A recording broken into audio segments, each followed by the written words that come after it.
प्रणाम। मनुष्य जीवन जटिलता से भरा तो है, लेकिन उसमें एक ही ऐसा गुण है जिसे आध्यात्मिकता कहा जाता है। और ये आध्यात्मिकता बहुत ही उच्च गुणवत्ता के साधकों को ही प्राप्त होती है। हिमालय में हर साधक साधना करना चाहता है, हर साधक आना चाहता है, लेकिन यहाँ सभी साधना नहीं कर पाते। यहाँ का वातावरण कितना जटिल है। वो पर्वतों को देखिए ज़रा, उन पर्वतों पर कितना धुंध है, कितना धुआं है, और यहाँ का तापमान कितना निम्न है। लेकिन भारत के ऋषि मुनियों ने एक ऐसा उपाय निकाला कि इन बीहड़ हिमालयों पर भी योगी बहुत प्रसन्नतापूर्वक अपने जीवन को, साधना मार्ग को आगे ले जाते हैं।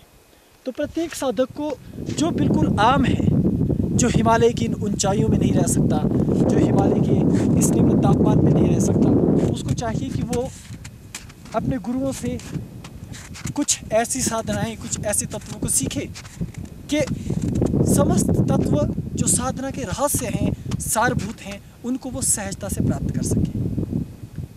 अक्सर हिमालय और हिमालय के क्षेत्रों में लोग साधना करने आना चाहते हैं, साधक साधना करने आना चाहते हैं, लेकिन उनका केवल एक ही उद्देश्य है कि वो भौतिक समृद्धि और धन धान्य के लिए साधना करना चाहते हैं। लेकिन यहाँ मैं एक बात तो बड़ी स्पष्ट बताना चाहूँगा, जिसमें प्रत्येक साधक को इस बात का ध्यान रखना चाहिए कि केवल धन के लिए या केवल भौतिक मान सम्मान के लिए न तो योग है, न ही साधनाएं हैं, न ही अन्य जो तत्व हैं वो उसके लायक होते हैं। साधना का केवल एक ही सूत्र होता है, और वो सूत्र है निरंतर साधना में रत रहना और गुरु के द्वारा प्रदत्त मार्ग पर चलना, किंतु उसका मूल, उसका भीतरी तत्व और भीतरी बिंदु निस्वार्थ होना चाहिए, उसमें कोई स्वार्थ ना हो। और जो पारमात्मिक साधक है, जिनको जगत के प्रपंचों से कुछ लेना देना नहीं है, जो जगत के किसी तत्व में नहीं पड़ना चाहते, जो सार रूप समस्त तत्वों को जानना चाहते हैं, वो इन स्थानों पर साधना कर सकते हैं। आम मनुष्यों को इन स्थानों पर साधना करने की आवश्यकता नहीं, क्योंकि उनकी सोच और उनकी क्षमताएं और उनकी इच्छाएं भी बहुत सीमित होती हैं। लेकिन उच्च कोटि के साधक, परमहंस, राजहंस और सिद्ध योगी हिमालयों में विचरण करते हैं, क्योंकि उसका अपना एक गहरा विज्ञान है और उस विज्ञान को हर साधक नहीं जान पाता। अब मैं एक विशेष सूत्र ये देना चाहूँगा कि प्रत्येक व्यक्ति और प्रत्येक साधक वो साधना के प्रारूपों को स्पष्टतया नहीं समझ पाता। उसके मन में साधना को लेकर अनेकों प्रकार के भ्रम और अनेकों प्रकार की कुछ अंधविश्वास फैले रहते हैं। उसे लगता है कि ईश्वर उसके पुकारने से आते हैं, जबकि ईश्वर सर्वत्र और नित्य व्यापक है। वो बस हमने इस क्षण, मान लो आपने उन्हें पुकार लिया, तो तत्क्षण वो आपके लिए उपस्थित है। आपको उनके लिए कोई विशेष जतन नहीं करना पड़ता, कोई विशेष प्रयास नहीं करना पड़ता, किंतु पात्रता हमारी नहीं होती।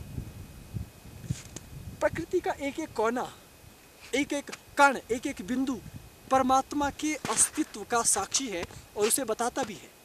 लेकिन हर व्यक्ति उस भाषा को नहीं समझ सकता, क्योंकि प्रत्येक तत्व की एक सूक्ष्म भाषा होती है, और साधक उस भाषा को तभी समझ सकता है जब उसके भीतरी बिंदु की चेतना इतनी अधिक हो जाए कि वो उस बिंदु की भाषा को अपने विवेक के अनुसार समझ सके। इसे कैसे समझा जाएगा?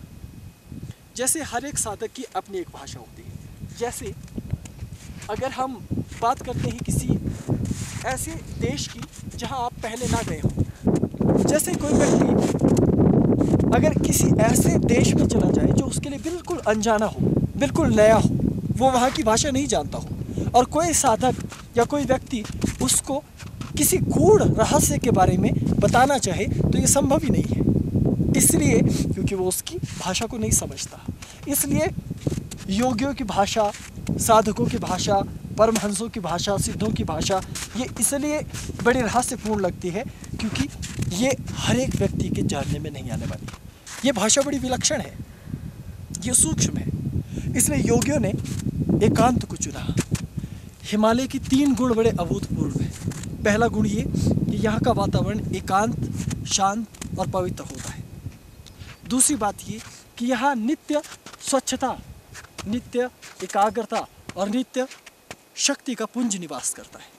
इसलिए पर्वत शिखर, ऊंची ऊंची चोटियाँ, हिमाच्छादित ये क्षेत्र, ये पवित्र माना जाता है। और ये ज़रूरी नहीं है कि केवल भारतवर्ष में यदि हिमालय है और वहाँ बर्फ़ पड़ी है तो आप केवल उसी हिमालय की महानता का गुणगान करोगे। हिमालय जहाँ भी हिम है, किसी भी पर्वत पर, किसी भी देश में, किसी भी स्थान पर, वो अपने आप में बड़ा ही दुर्लभ और अनुपम क्षेत्र होता है। साधक को चाहिए कि वो हर स्थिति में, हर पल उन स्थानों का सेवन करे, उन स्थानों का चयन करे, वहाँ बैठकर योग का अभ्यास करे। हिमालय पर कैसे रहा जाए ये भी जानना ज़रूरी है। अग्नि विद्या बाह्य रूप से अग्नि विद्या होती है, लेकिन हमारे भीतर जो मूलाधार की शक्ति है, जब हम मूलाधार की अग्नि को प्रज्वलित करते हैं तब वो अग्नि विद्या हमें इन परिवेशों में रहने के लायक बनाती है। अन्यथा इस परिवेश पर अधिक समय कोई व्यक्ति रह नहीं सकेगा। उसका कारण है, एक तो शीतलता बहुत अधिक है, फिर समुद्र तल से इसकी ऊंचाई भी बहुत अधिक है, और एक आम व्यक्ति जिसका शरीर एक सीमित परिपाटी में ही जीने का अभ्यास होता है, वो इस परिपाटी को सहजता से स्वीकार नहीं कर पाता। इसलिए साधकों की 2 शैली हैं।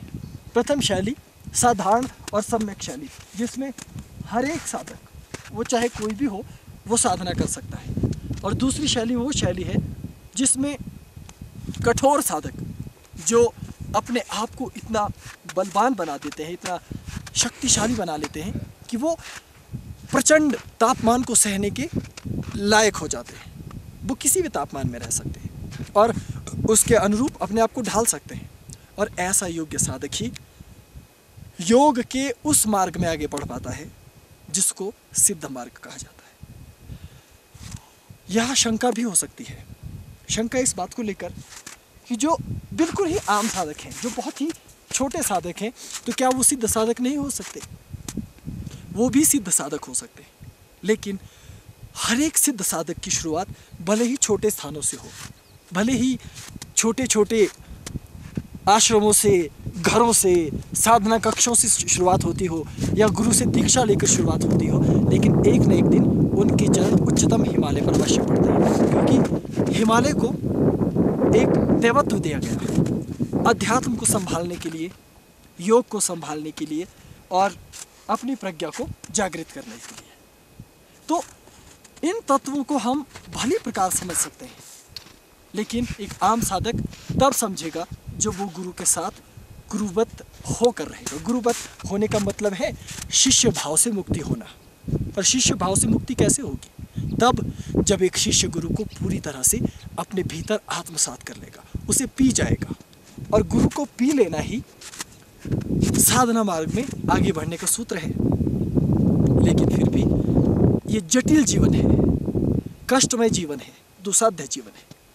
तो प्रत्येक साधक को छोटे से सिरे से योग की शुरुआत करनी चाहिए, साधना की शुरुआत करनी चाहिए, फिर वो क्रमशः धीरे धीरे आगे बढ़ती जाती है। बहुत से साधकों के मन में सवाल होता है कि वो हिमालय के दुर्लभ ऋषि मुनियों को जानना चाहते हैं, हिमालय के सिद्धों को जानना चाहते हैं, वहाँ की गोपनीय परंपराओं को जानना चाहते हैं। लेकिन यहाँ मैं ये स्पष्ट बताना चाहता हूँ कि हिमालय की जो परंपराएं हैं और हिमालय के जो गुरु हैं, वो कभी ये नहीं चाहेंगे कि आप उनके पीछे आइए या आप हमें जानने का प्रयास कीजिए। इसका कारण क्या है? कारण ये कि वही बौद्धिक संप्रेषण का मतलब कि 2 व्यक्ति एक दूसरे की भाषा को यदि समझने लग जाए तो वो संप्रेषण होता है। लेकिन आमतौर पर जो विचारधारा, जो रहन सहन या जो सोचने का स्तर हमारा होता है, एक दूसरा साधक उस स्तर के बारे में नहीं जानता। वो ये सब नहीं जानता कि उसे क्या सोचना चाहिए और क्या नहीं। इसी कारण जब हम अध्यात्म की बात करते हैं या अध्यात्म को समझाने की कोशिश करते हैं तो वो सब बिल्कुल बेकार की बात लगती है। इसलिए सिद्धों ने अपने आप को गुप्त रखना शुरू किया। उन्होंने हिमालय की कंदराओं को चुना।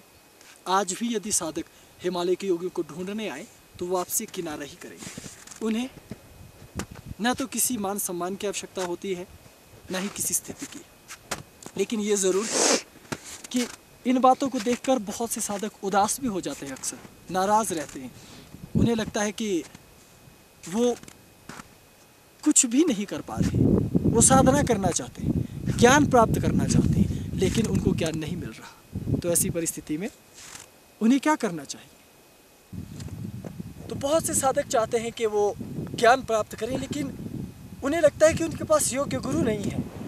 उन्हें लगता है कि वो अध्यात्म के मार्ग पर आगे नहीं बढ़ पाएंगे और इस जगत में कोई उनके दुख दर्द को सुनने वाला नहीं है, जबकि ये सरासर विपरीत और गलत तथ्य है। इन हिमालयों पर रहने वाले योगियों, गुरुओं और महासिद्धों ने एक क्षण भी ऐसा व्यतीत नहीं किया जब उन्होंने प्राणी मात्र के कल्याण की बात न सोची हो, जब उन्होंने इस सकल विश्व के दुखों का नाश करने के लिए किसी का मान न बढ़ाया हो। वो किसी न किसी गुरु, किसी न किसी साधक को तुम्हारे बीच भेजते हैं इस संसार में, इन वादियों को छोड़कर, कि तुम इस स्थान को छोड़कर समाज में जाओ और समाज के लोगों का दुख हरण करो।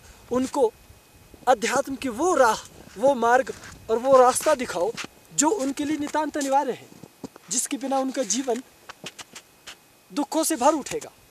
वो केवल धन से तो भरे होंगे, मान सम्मान से तो भरे होंगे, लेकिन मूलतः उनके पास कुछ नहीं होगा और ऐसे में उनकी स्थिति बड़ी शोचनीय और बड़ी दयनीय हो जाएगी। इसलिए हमेशा सिद्धों ने समाज की चिंता की है।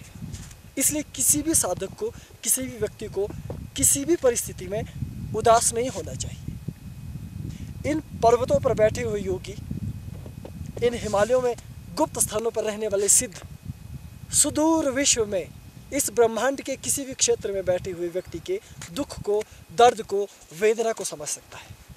जब साधक सच्चे हृदय से उनको पुकारता है तो वो उनकी सहायता के लिए आते हैं। इसीलिए हिमालय का बड़ा नाम हुआ।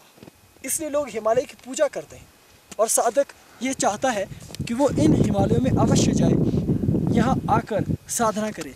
और हर साधक को प्रयास करना चाहिए कि वो जीवन में अपने गुरुओं के साथ उच्च हिमालय पर पहुँचे। लेकिन इसका अर्थ कदापि ये नहीं है कि आप बर्फ के वीरानों में योगियों और सिद्धों को ढूंढने निकल जाए, क्योंकि वो अपनी क्षमताओं से बाहर रहते हैं। वो कभी ये नहीं चाहेंगे तुम बिना साधना के उनके पास आओ। इसलिए साधना करना और गुरु प्रदत्त मार्ग पर चलना बड़ा ही श्रेष्ठ उपाय है और उस उपाय को अपनाना चाहिए। हिमालय पर रहना हर किसी के लिए संभव नहीं है, लेकिन यहाँ रहने मात्र से कुछ नहीं होता। यहाँ आने के बाद भी आपके भीतर वो उच्च गुणवत्ता और स्तर चाहिए। फिर एक दूसरा प्रश्न भी साधकों के मन में होता है।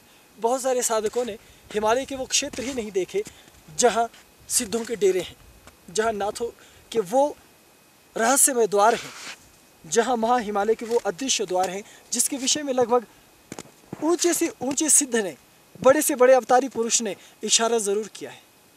तो वो एक तो दृश्य हिमालय है जिसको हम देख सकते हैं, वो ये है, इसे दृश्य हिमालय कहा जाता है। लेकिन इसी दृश्य हिमालय के ऊपर वो हिमालय है जहाँ से संपूर्ण धर्म को संचालित किया जाता है, जहाँ से हमेशा किसी न किसी योगी को भेजा जाता है और उस व्यक्ति का कार्य केवल इतना होता है कि जो ये हिमालय, जो यहाँ के ऋषि मुनि जो संदेश देना चाहें वो समाज तक पहुँचे और वो जाकर जगत को बताए कि जीवन का सत्य कुछ और है। मृत्यु ही केवल जीवन का अंत नहीं है, बल्कि इसके बाद भी एक अद्भुत जीवन है और जीवित जीवित रहते रहते ही मनुष्य एक दूसरे जीवन को प्राप्त कर सकता है जो साधक जीवन है, जो अद्भुत जीवन है। हमें उस जीवन को जानना होगा, हमें उस जीवन को प्राप्त करना होगा कि आखिर उस जीवन में ऐसा क्या है। इसलिए हर एक साधक इस रहस्य को समझे, लेकिन जिद करके नहीं, अपनी बुद्धिमत्ता से, अपने विवेक से। और हमें इस बात का ख्याल रखना होगा कि हम गुरुओं के और सिद्धों के बताए मार्ग पर जब आगे बढ़ते हैं तो केवल इस चीज़ पर ही अटके ना रह जाएं, केवल इन बिंदुओं पर ही ना अटके रह जाएं कि हमें शक्तिपात चाहिए, हमें उद्धारपात चाहिए, या हमारे दुख मिटा दीजिए, या हमारे कष्ट दूर कर दीजिए। दुख मिटाना, कष्ट दूर करना, ये सब बहुत छोटी छोटी बातें हैं और हर एक मनुष्य इन्हें संपन्न कर सकता है, कोई भी। और जब साधक की स्थिति उच्च कोटि की हो जाती है तो वो केवल इतने तत्वों तक सीमित नहीं रहता, वो इनसे भी ऊपर उठ जाता है। इसलिए हर एक साधक का ये उत्तरदायित्व है कि वो अपने गुरुओं के पास जाकर केवल ईश्वर उपासना, केवल आत्म शांति और आत्म कल्याण के लिए ही केवल साधना करे और उसके रहस्य को जानने के लिए प्रार्थना करे, ना कि वो ये सोचे कि उसके दुख दूर हो जाए, कष्ट दूर हो जाए। ये बहुत ही छोटी बातें होती हैं। अगर आप ईश्वर की साधना करते हैं तो सब कुशल होता चला जाता है। साधक जब एक बार गुरु के मार्ग पर आगे बढ़ता है तो हिमालय फिर उसके लिए दूर नहीं होता, लेकिन गुरु पर उतना विश्वास होना चाहिए, उतनी उन पर आपकी श्रद्धा और भक्ति होनी चाहिए। उस परिस्थिति में साधक सब कुछ धीरे धीरे प्राप्त करने लग जाता है। केवल गुरु मंत्र वो नाव है जिससे तुम अपने गुरु से जुड़ते हो और गुरु अपने गुरु से जुड़ता है, और वो गुरु साक्षात शिव से जुड़ते हैं, माँ पराम्बा से जुड़ते हैं, और इस ब्रह्मांड को बनाने वाली अदृश्य चेतना, अदृश्य शक्ति, साक्षात ईश्वर ब्रह्म से जुड़ जाते हैं। तो ये एक श्रृंखला है। जिसने इस श्रृंखला को जस का तस अपनाया है वो अवश्य उस उत्तम मार्ग को प्राप्त हुआ है जिसकी बड़े बड़े योगी भी केवल कल्पना करते हैं। इसलिए समस्त चिंताओं को छोड़कर, समस्त परेशानियों को छोड़कर हमें उन योगियों के पथ पर चलना चाहिए, उन सिद्धों के पथ पर जो सनातन है, जिसे आज मैं अपना रहा हूँ, मेरे शिष्य अपना रहे हैं, मुझसे पूर्व मेरे गुरु अपना रहे थे, मेरे गुरु भाई अपना रहे थे, उनसे पूर्व मुनियों ने अपनाया, ऋषियों ने अपनाया, अत्रि कणाद पुलत्स्य भृगु परशुराम, इसी तरह से विश्वामित्र, महर्षि वशिष्ठ, वेद व्यास और भी न जाने कितने उच्च कोटि के अनंत ऋषि हुए जिन्होंने उस दिव्य परंपरा को जाना है और उसको जानते हुए इस परंपरा और पथ को आगे बढ़ाया है। तो मैं केवल इतना जानता हूं जो मेरा अपना अनुभव है कि मनुष्य किसी भी विपरीत से विपरीत परिस्थिति में भी रह सकता है, लेकिन वो हर स्थिति में ईश्वर की साधना और ईश्वर से प्रेम कर सकता है। और उसका यही गुण, विपरीत से विपरीत परिस्थिति में भी ईश्वर को पाने का, ईश्वर को ध्याने का उसका जो गुण है, वही उसे मानवता से ऊपर उठाकर देवत्व तक ले जाता है और एक दिन वो उसे मुक्ति के लिए सभी द्वार खोल देता है और मुक्ति के उस पथ पर उसको आगे बढ़ा देता है। तो प्रत्येक साधक को अपने जीवन में गुरु परंपरा और हिमालय की परंपरा और विशेष तौर पर इस कौलांतक पीठ की परंपरा से अवश्य जुड़ना चाहिए, क्योंकि ये सिद्धों की वो परंपरा है जहाँ आने के बाद और जिस पथ पर चलने के बाद फिर तुम्हारे लिए सभी द्वार खुल जाते हैं। फिर वहाँ कुछ पाना तुम्हें शेष नहीं रह जाएगा। बस केवल गुरु मंत्र की नाव उसको खेना शुरू कर दो तो सभी दुख स्वतः दूर होने लगेंगे और शाश्वत पथ साकार होने लगेगा। अभी के लिए इतना ही।